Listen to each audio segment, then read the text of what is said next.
The Jacksonville Jaguars finished the 2024 season with a 4-13 record and missed the playoffs for the second straight year and for the 15th time in 17 seasons. The Jags started their year with a loss to the Dolphins as they lost 20-17 and would eventually start the year with an 0-4 record. Specifically within the Dolphins game, there was a two-play sequence that, what we did not know at the time, would summarize the entirety of the Jags' 2024 season.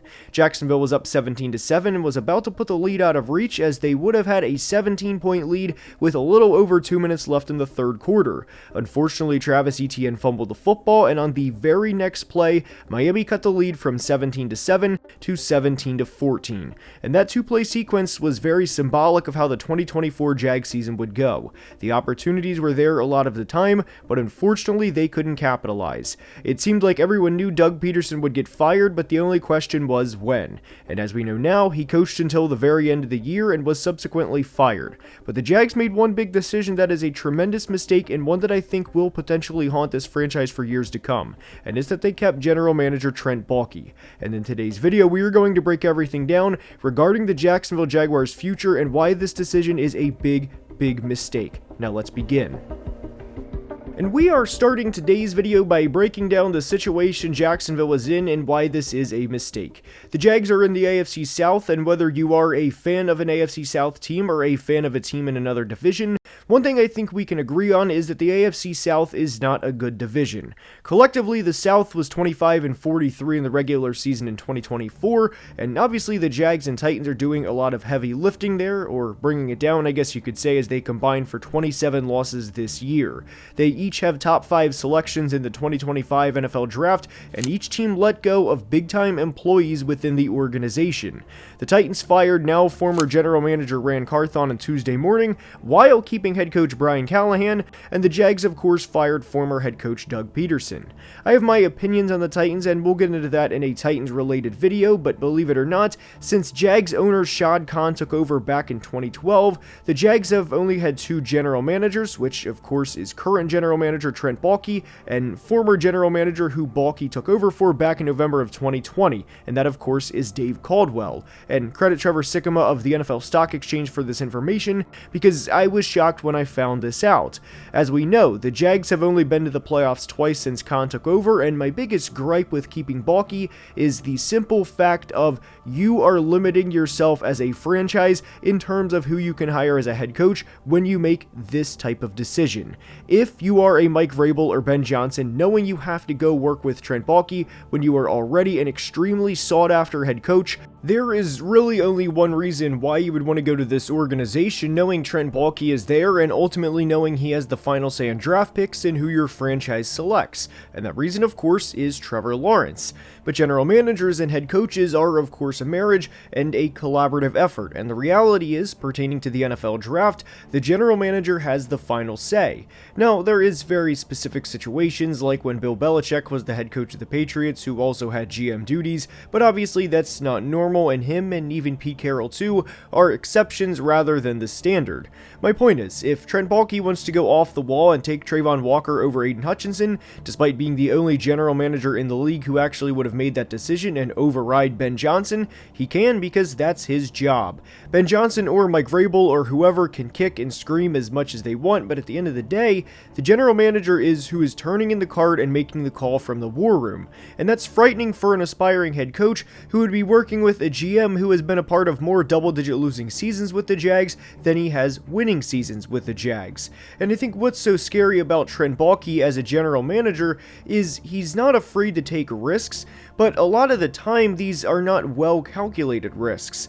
I would argue the Lions taking a risk on Jahmyr Gibbs in the top 12 was a very calculated one, because they had the offensive line in place, the infrastructure for him to succeed, as well as having David Montgomery on the team to alleviate some of the pressure of performing right away. And it worked, and there's a reason the Lions have been so successful over the past few years. I would not say taking Mason Smith in the top 50 of the 2024 NFL Draft is a calculated risk at all, and it was very much a, hey, let's swing for the fence and hope that Mason Smith would become a player he was multiple years ago at LSU. The one big thing that I didn't like about the Mason Smith pick wasn't that they selected Mason Smith, it was where they selected him and how they went about selecting Mason Smith. For as much as I've criticized Trent Baalke in the past and will continue to at points in this video, one thing I do want to give Trent Baalke his flowers for, and I cannot give him enough roses for this move, was selecting Brian Thomas Jr. in the first round of the 2024 draft, and not just selecting him, but trading back and getting significant capital in 2025 while selecting the player they knew they wanted all along. That was a home run move. That was a grand slam, knock it out of the park move to go from pick 17 to 23 to allow the Vikings to go up and get Dallas Turner, while the Jags picked up a third in 2025 and a fourth in 2025, while still getting Trevor Lawrence, a clear wide receiver one of the future. And a year later, you can very much argue that Brian Thomas Jr. is the best receiver in the 2024 class. Now that's another discussion for a different day, but on to day 2, and this was where I had a problem with the Jags selection of Mason Smith. There were 4 defensive tackles taken in a 5-pick span in the early part of the second round. It was Ruka, Johnny Newton, Tavondre Sweat, and Braden Fisk, and I liked all of those players significantly more than I liked Mason Smith, and especially Johnny Newton and Tavondre Sweat. But Braden Fisk would go on to have over 50 pressures and 8.5 sacks in his rookie season, while Mason Smith had just 14 pressures on over 240 pass rushing snaps during his rookie season. There was a tweet sent out from a gentleman named Daniel Griffiths who has worked for multiple Jags outlets in the past, and through the first 15 weeks of the season, Mason Smith ranked 120th out of 123 eligible defensive tackles in pass rush win percentage, as he had just 7 pressures on 145 pass rushing snaps through the first 15 weeks of the season. Now, Mason did have 7 pressures in the final 3 games, including a 5-pressure game against the Raiders, but the point is, this was not a good selection in the top 50, and this was not a good process. You clearly had the extra draft capital. Why, in my opinion, would you not go up and get a much better player when you have the draft capital and you knew this was a position you were going to be selecting? Now, to at least be fair to Mason, as we have brought this up countless times on the channel, there is a significant difference in the trenches, especially when you have the years and years of getting bigger and stronger in the trenches, between a 24-year-old man in Braden Fisk, who will turn 25 in a couple of weeks, and a 21-year-old going on 22 like Mason Smith is. I do at least want to acknowledge that, as I've acknowledged that with countless players in the past, and I will give Mason a slight benefit of the doubt there, but I don't think there's a lot of encouraging play from Mason in his rookie year to think that he could eventually be a 50-plus pressure a year guy like Braden Fisk was in 2024. And my whole point here is, for as good as the Jags did night 1 of the 2024 draft, I thought they had a grand slam home run out of the park, A+. They traded back and still got the player they wanted while acquiring significant draft capital in 2025. I thought it was the exact opposite in night 2 of the 24 draft. I thought it was bases loaded, grand slam, and they struck out swinging. Trent Baalke also has a tendency to draft really tall and really long defensive linemen in the 90th plus percentile, which Mason Smith is, but that doesn't always translate to being a great football player. I thought there were significantly better football players on the board, and for reference, I had Mason Smith around 130 on my big board in the final big board of the 2024 draft. I know I was a little lower on Mason Smith, as the consensus was usually anywhere from 90 to 110 with Mason Smith, but the point was, he should have never been a top 50 pick, and if you are a Ben Johnson or a Mike Vrabel, though I do think Mike Vrabel will go to New England at this point, why would you want to put yourself in that position where you may take a potential day 3 player in the top 50 just because Trent Baalke loves the idea of having him on his defense, even though he might not necessarily be that good of a football player? And all of this plays into why I think the Jags are making a bad decision by keeping Trent Baalke around. And now we have a quick word from today's sponsor. And guys, there's only a few short weeks left in the season, and we've got some exciting wildcard games to look forward to. And if you're like me, your entire weekend will revolve around football, and you can get on the action right now with my partners at DraftKings Sportsbook. They are offering all new customers $200 in bonus bets instantly after betting just $5. Just download the DraftKings Sportsbook app and sign up using my promo code ANALYSIS. And you can also stay in on the action and use your $200 in bonus bets on DraftKings same-game parlays for a shot at an even bigger bigger payout. If sports betting is not yet available in your state, don't worry, you can still join in all the fun with DraftKings Daily Fantasy and have the shot to win cash prizes. There are some exciting games to look forward to, and why not spice it up and give it a shot? Download the DraftKings Sportsbook app now, and new customers who use my code analysis and bet just $5 on any wager will get $200 in bonus bets instantly. That's promo code analysis, and a big thank you to DraftKings, an official partner of the NFL, for sponsoring today's video. And I think one of the most frustrating parts about the Jags' mismanagement over the past couple of years was having the opportunity to take control of the AFC South and kind of put a clamp on the AFC South the way the Bills have put a clamp on the AFC East over the past 5 years. Buffalo has won the division every year in the 2020s, and Jacksonville absolutely had the same opportunity. They won the division in 2022 and even started the 2023 season with an 8-3 record, only to finish the year with a 9-8 record and miss the playoffs. And since they started the 2023 season with an 8-3 record, the Jags are just 5-18 in the remaining 23 games since. Now, you can say Mac Jones started 7 of those games and talk about how their record would be a little different, but I kind of ask the question, does it matter? If the Jags' record was 9-14 instead of 5-18 over the last 23 games, do the Jags win a Super Bowl, and are Trevor Lawrence and Doug Peterson, because he wouldn't have been fired, heading a parade going down the streets of Jacksonville? No, and why I think keeping Trent Baalke is an even worse decision now than ever is most of the AFC South is in shambles, and that includes the Jags. I would argue the Jags had a way out and a way to really look like a team that could win 8 or 9 games next year if they fired Baalke, but they didn't. And when you take a look around the AFC South, the Colts are a mess as their owner is a nightmare in Jim Irsay, and anytime you have a nightmare of an owner, it makes winning consistently on the field even more difficult than it already is. They chose to retain a general manager in Chris Ballard, who last won a playoff game in 2018 and has not made the playoffs since 2020.